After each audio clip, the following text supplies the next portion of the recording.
mon cœur. Nous sommes de retour avec une autre lecture humble du livre des esprits, un livre écrit par Allan Kardec par les esprits. Aujourd'hui, nous allons réfléchir à la question suivante. Question 344. Sur l'union de l'homme et du corps.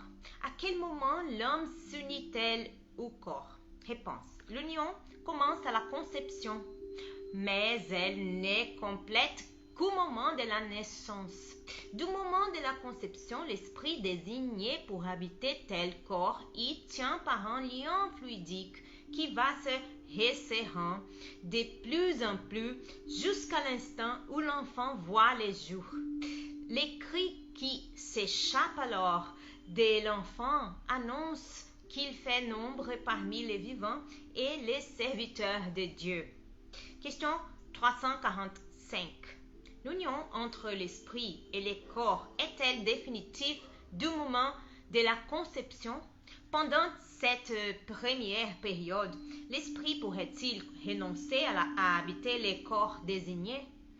Réponse. L'union est définitive en ce sens qu'un autre esprit ne pourrait remplacer celui qui est désigné pour ce corps. Mais comme les liens qui l'y tiennent sont très faibles, ils sont facilement rompus et ils peuvent l'être par la volonté de l'esprit qui recule devant l'épreuve qu'il a choisie. Mais alors, l'enfant ne vit pas. Question 346. Qu'arrive-t-il pour l'esprit si le corps qu'il a choisi vient à mourir avant de naître? Réponse. Il en choisit un autre.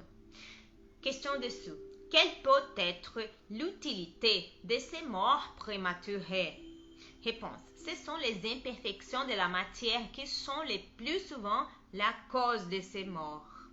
Eh bien, dans les prochains épisodes, nous réfléchirons à la question suivante. De quelle utilité peut être pour un esprit son incarnation dans un corps qui meurt peu de jours après sa naissance? Eh bien, nous avons terminé notre lecture pour aujourd'hui. J'espère que vous l'avez apprécié autant que moi. Que Dieu vous bénisse tous. Bisous, mes amis. À la prochaine. Au revoir.